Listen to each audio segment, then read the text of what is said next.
Hello, I'm Marc Sumner, host of the Channel Chat podcast show, and today we have Thea Sztejka, the MD of BT Wholesale, in the studio. How are we doing, Thea? I'm doing very well, thank you, Marc. I'm excited for the weekend and I'm delighted about the weather. Are you? I know it's actually very hot now. Actually, it's not too bad, is it? So it's good. It's very good. So talking of hot, you're in the hot seat. So I'm going to put you under a bit of pressure today because when I started looking at your background, I normally start off looking at someone's LinkedIn profile, and I looked at yours and I saw that you started as an auditor, which it's not very sexy, is it? It's not a sexy job to start off. You're so absolutely why right. did you do that? If I think back to what was happening at that time, I came out of university and it was the tail end of the recession. There wasn't a huge number of clear paths. And I'd felt for a long time like universities had not prepared graduates well to enter work.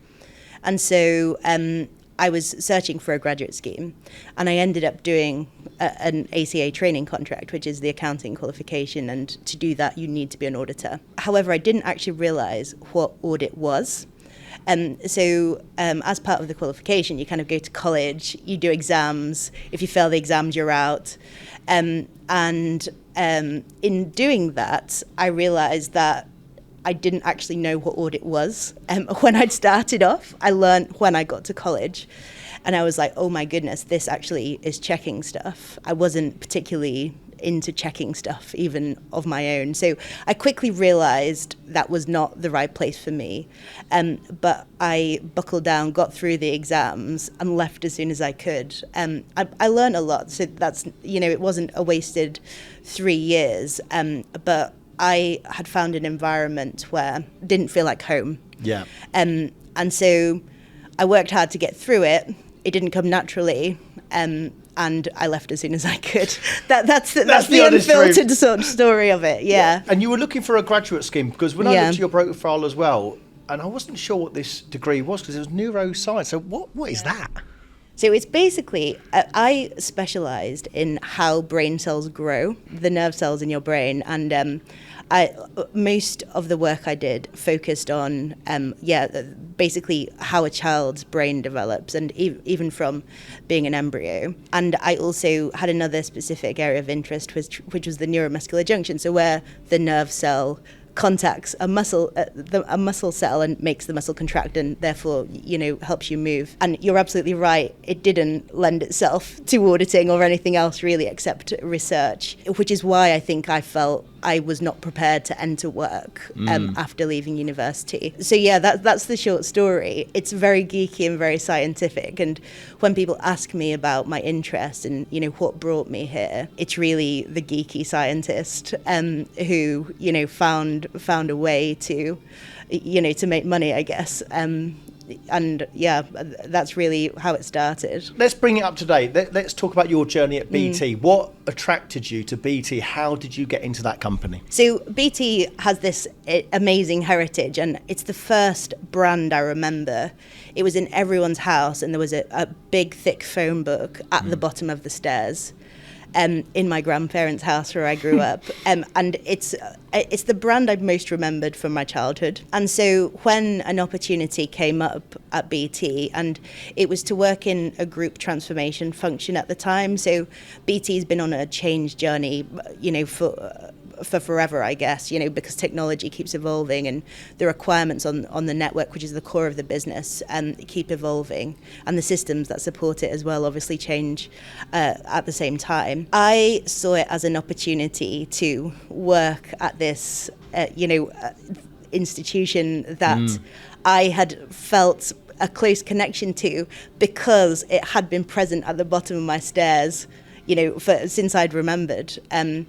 My career within BT kind of just went from there, really. And that's what attracted me there. And it probably still what keeps me interested. It's just I feel a deep investment and pride in actually, wanting to transform, wanting to take BT, forward and keep evolving with technology. And talk about the jobs you had in BT, because you've moved about, you've been promoted, etc. Obviously, recently you've been promoted to the MD, which we'll talk about in a minute. But talk about the first few jobs that you started there. How did you get into those that sort of job? Yeah, so I started off effectively as an internal consultant, and I worked with a number of different teams within BT. First with the data center team, I worked with the energy team, and really the challenge was how do you reduce energy consumption? Because at the time, BT was using 1% of the UK's energy, which is huge, right? A huge cost and a huge environmental impact, even though all of that energy was sustainable. All of the energy BT produces is sustainable, or uses is sustainable. I then did some people change projects, and through that eventually ended up working in BT Business, which is where Wholesale sits today. So BT Business is by revenue about BT Wholesale, is about a third in revenue of BT Business. And it kind of touches almost all parts of the industry in some way. That's kind of really been my journey. Let's talk about the current journey. You you earned the job to become managing director. How did that happen? It wasn't through planning. I would say it was through hard work, though. I'd worked, and one of my fundamental beliefs is hard work will ensure that you become lucky and eventually are successful. And I've always had that belief. And that came back from my grandparents' house where I had the phone book at the bottom of the stairs. So I'd been commercial director for 3 or 4 years. I'd been on maternity leave. I was on maternity leave when my predecessor had left. And then while I was on maternity leave, I started the recruitment process for the role I'm in now. And so by the time I came back from maternity leave, I was sort of getting the impression I might get the job. And obviously it's quite a long recruitment process with a number of different stages. And so I'd started thinking about, how would I want this to work? How would I want this to work with not just with my team, who I knew because I'd been a peer of theirs for a number of years, but how it would work with my family life. So my journey hasn't finished, is what I would say. I'm not the finished article. There aren't so many MDs at BT who I think probably share some of my characteristics, with having a very small child and, maybe been less experienced. So, yeah, I would just say I'm at the start of that journey, and it still feels very alien. Someone told me yesterday that they felt nervous around me, which I just found hilarious, because I'm just like, I have absolutely no idea why. It still feels quite alien, is what I'm trying to say. Did you have any apprehension about taking the job? I did, yeah. I did, because I knew the scale of what was required. BT Business is changing significantly. I knew the effort it would take, the pressure it would put on my family life, and how I would fit everything in, and also do a good job, because that's another thing that's really important to me. I want to do a good job. I want to be known for what I do and the contribution I make. And so if I take on a challenge, I kind of want to know I'm going to do it well, just to have a personal sense of pride. Yeah, those are really the considerations. What's been the biggest challenge in the first few months of taking this MD job? The biggest challenge is probably my own mindset, honestly. It's like living in the role and just, embodying that space of knowing people are looking to me for direction, or, just for guidance, and just feeling comfortable with that, because I'm naturally pretty introverted, I would say, and I don't find standing on stage comes natural, nor does doing I guess standing in front of a number of different customers, or writing thought pieces, or even doing something like this, talking to you today. I guess it's just the mindset of being comfortable with all of those things, and just giving it a go, I guess, which is not something I've tried before. Do you ever have imposter syndrome? You're thinking, I shouldn't even be here. What am I doing? Yeah, 100% every day. Yeah, not just should I be here. like, why did I come here? Yeah. Like, why did I come here? What led me here? How I made a huge mistake. But also, I mean, but the thing I always, when I have those thoughts, the thing that anchored in is my team need me. My team look to me for support and guidance, and that drives me forward, as do my customers. And I want to do a good job for them. Wholesale customers are partners. It's a partnership. I can only be successful if they are. And I feel a deep sense of responsibility, to make things good for my team and for my, ultimately for my partners. Let's talk general. I've seen recently lots of telecoms companies going into the market trying to sell IT. You've got IT companies now saying they can do telecoms. You've got service providers now saying they can sell kit. You've got product companies now they can do services. Blurred lines. Where do you see the resale market yourself? Where do you see BT fitting into it? So where do I see the market, and what do I think of those trends? I'll start with that, and then I'll maybe talk about where my team fit in. I think the fundamental issue we have in Europe, but definitely in the UK, is the economy. The economy is really, really challenging. And so people are looking to adjacencies in order to find different ways to make money. And the truth is, a lot of those adjacencies, it's also hard to make money in, right?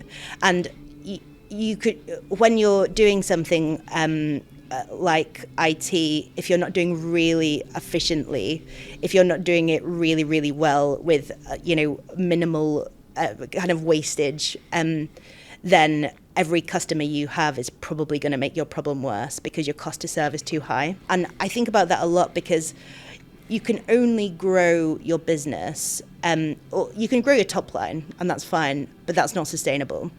You have to grow when you're growing, you have to look at the fundamentals of your business, how it all works together, how you're incurring your costs and your cost to serve.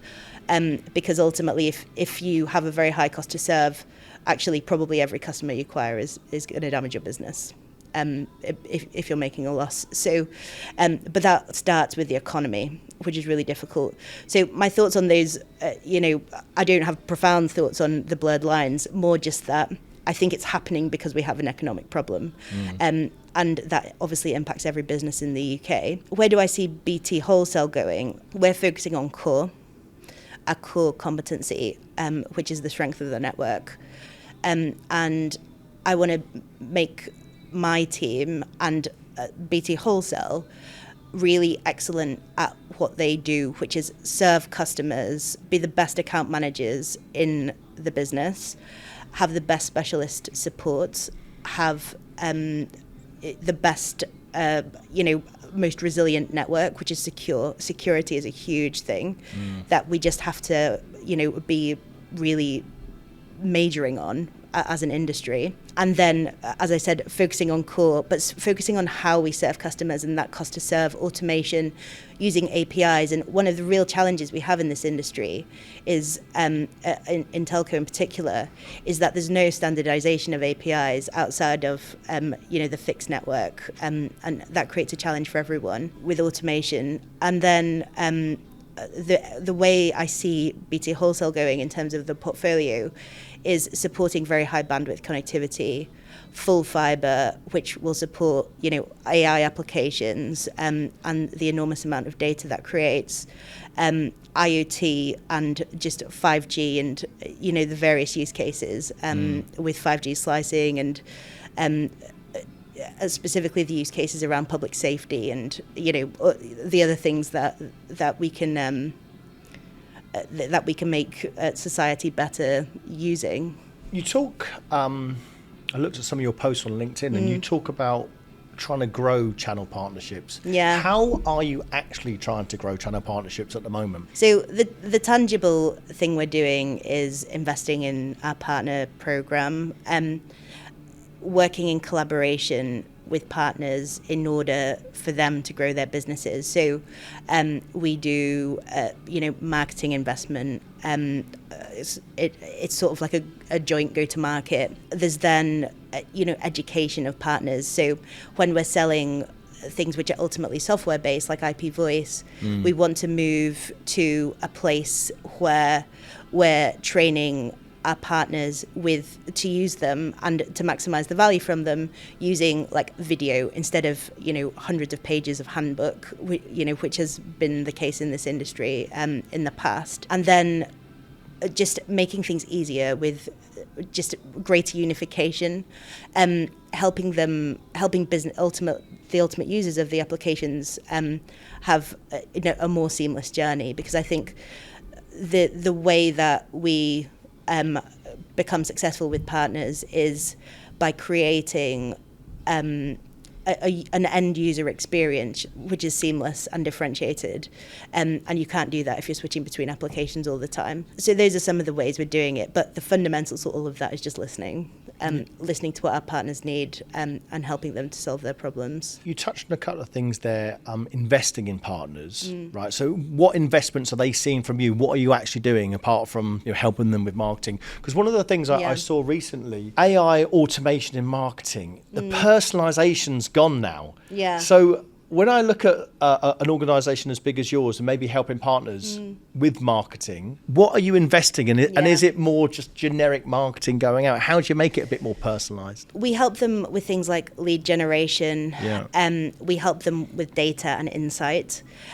So we spend a reasonable amount of money on market insight, seeing where there are growth areas for our partners. Other things that we do are really focused on helping them to plan what they're going to need into the future. For example, we're working with partners to build out their core network in order to support like the increased bandwidth demands. And our specialists are helping with that.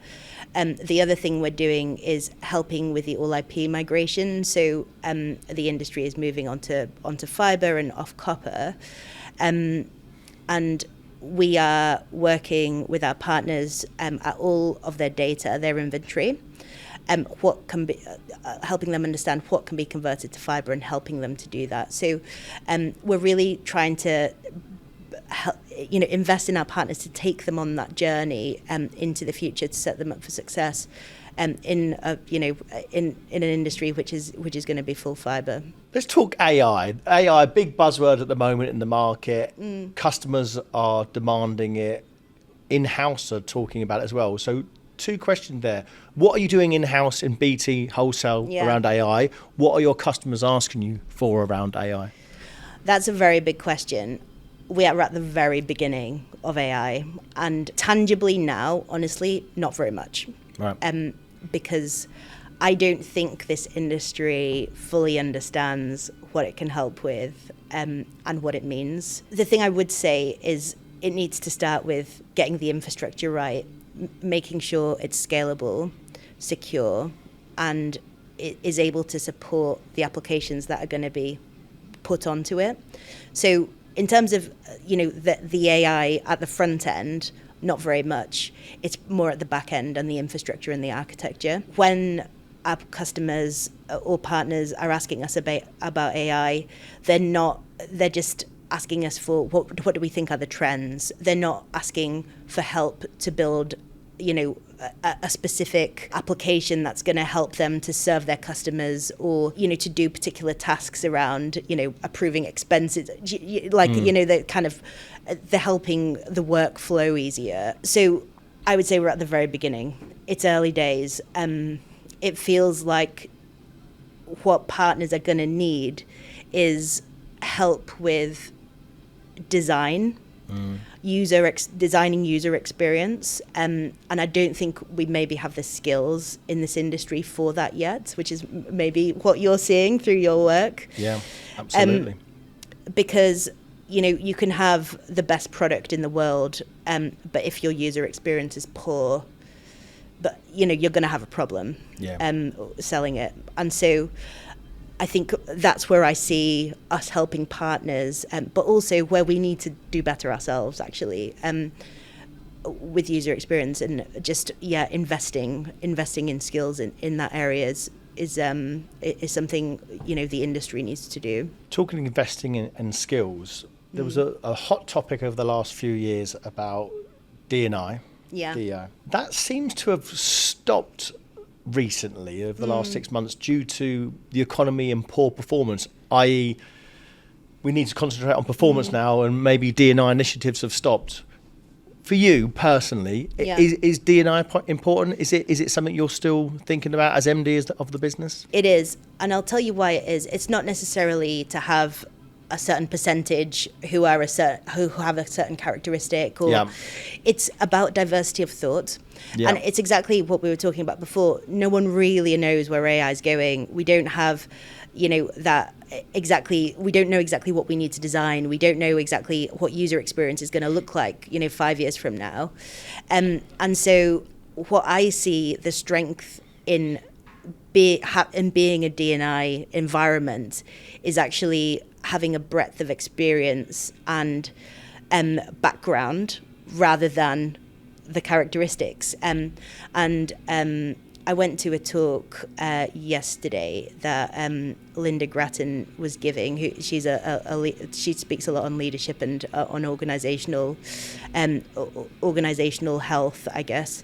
And she talked about a very large company who had failed because everyone on their leadership team had exactly the same experience. They'd all been promoted through the same route. And actually what that meant was they all had the same blind spots. And if you're able to get a diverse team, you minimize the number of blind spots you have. And that's the way I think about it, rather than hiring for a particular characteristic. It's hiring for a diverse set of experiences who can help you spot things that someone with a certain type of experience may not have spotted. Mentors. Have you had a mentor, and has a mentor helped you get promoted? Or have you done it all by yourself, Thea? I've done nothing by myself. I've done absolutely nothing by myself, let me tell you. I'm actually pretty useless on my own. I've had a lot of mentors, and I think I've used mentors at a time and a place. Right. Especially at difficult times when I've been, maybe having some moments of imposter syndrome and just needing to chat something through. And getting that reassurance about whether, my thought process has been reasonable. No mentor, I don't think, is going to tell you if your thought process is absolutely correct. But at least not unreasonable is what, I normally aim for. And the way I engage with mentors tends to be pretty informal. I don't think I've ever had a chat with someone and said, "Will you be my mentor, please?" It's kind of like inviting someone on a date. I always found myself on a date sort of naturally, I guess, rather than there being like a specific invite. And they've not always been more senior than me. I have mentors today who don't know they're mentors of mine, who are in all types of different jobs. Some are in BT, some are customers actually, who are very happy to share with me their thoughts and experiences, which I found incredibly helpful. I just tend to have a coffee, talk things through, get thoughts on something, and it really helps give clarity. And I think that clarity is really important, especially in a leadership position, because if your team feel like you're unable to make a decision, decisions are slow, or you're not sure, that is going to impact the culture of the team and the way that they act. And I need my team moving forward every day, sure of what they're doing. So yes, mentors have been extremely important in my career and continue to be, and I have a lot of mentors out there who don't know who they are. The mentors. When you need to make a tough decision, and you talked about clarity of thought, making a decision, and you're in a leadership role, everyone's looking at you maybe for the answer. How do you make those tough decisions? Do you consult mentors, or do you maybe sort of go inwards and think, I'm going to make sure this myself, I'm going to look inwards? It depends. Going back to my geeky scientist, I always start with the numbers.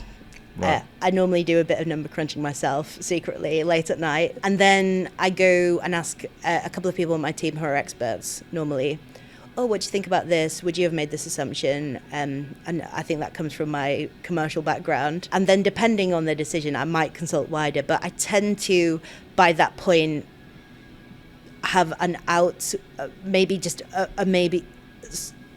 The numbers are more heavily weighted in the decision I make than people's opinions, I would say, because I'm ultimately a scientist. You'll look at the data and then make a decision.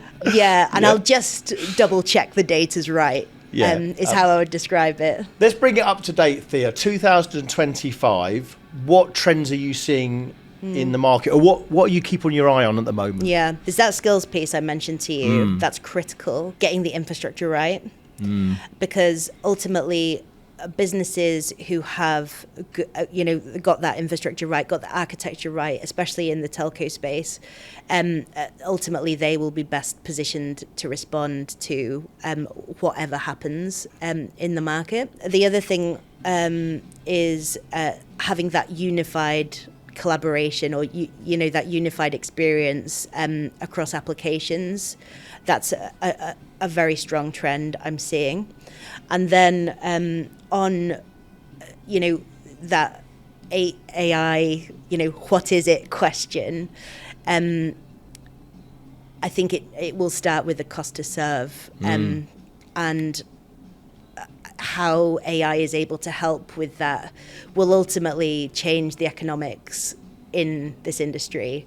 And I think that's going to be very, very important. From the BT phone book to where we are now, that constant change and evolution of it, it's harder as a bigger organisation to do that. Yeah. Where do you see now BT Wholesale, or maybe BT in general, over the next 2 years? Where's the transformation going to come from now? There's three areas, I would say. Digital is huge, and we just appointed a brand new chief digital officer for the group yesterday. Digital is massive. The second is on the infrastructure side, where as a group exiting exchanges, moving to a much smaller footprint, full fibre, making the network much more efficient. And then the third is that kind of skills, culture, people, customer first mentality will ultimately, I think, define, especially in the consumer and business markets, how successful a company will be. On that, it's close to my heart, the question you've asked there. Do you think people take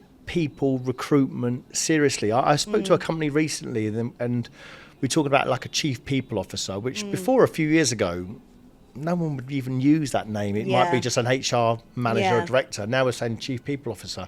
Is it something that you think is crucial to a success of a business? Getting talent right, getting people right? Absolutely, because I've seen a lot of times people hire who they trust, and we're not in the business of hiring people we trust. Obviously we need to trust them, but that can't be the primary reason we hire someone. We can't hire based on loyalty, or whether someone's going to be loyal to you. It needs to be based on performance, and ultimately we need to be loyal to the strategy and our customers, who are ultimately who pay us, right? And so when it comes to the chief people officer, the role I see that person playing is making sure that we get that right mix of skills and experiences, minimize the blind spots in the organization, make sure the culture's healthy and in a place where the customer comes first, and there's a set of talented people who are ready to do what it takes to serve that customer well, and then make sure the experience is right as well. And so when the customer engages with us, they engage digitally, they do it once, it's very low effort, and they have what they need, and they're able to pay a bill seamlessly. So I see the chief people officer as being absolutely critical in enabling that success within an organisation. Thea, do you see it as your responsibility to set the culture in the business? I do. You do? Yeah, that's a very easy question for me. Absolutely, I do. Obviously, I'm not able to set the culture of BT, and I'm within an ecosystem, but within my team, I want a group of people who work together, are willing to take accountability, and ultimately, they're there to serve the customer, because that's how we make money and that's how we get paid. So there's nothing for me that's more important than having a successful team than having an engaged team. And when the team are engaged, they have a common purpose and they behave in a way that puts the customer first, as one team to deliver, I think that's where the magic happens. Good answer. I like that. Last question, and I don't want you to sit on the fence, and I don't want you to say BT's a great company or whatever it is. I want you to give me another company. Which company in the market, and it could be a partner, it could be one you see from afar, which company do you think is the one to watch in tech at the moment in 2025? Who's going to do well? So going back to some of the trends I talked about already, being lean, digital first, getting the experience right. It's difficult to pick a partner because they're obviously all my favourites. I don't have any favourites. But I think when I think about who consumes our APIs the most and who, delivers automation well at the moment, I would say a company maybe like IC UK. Thea, you've been a great guest. Thanks so much for your time.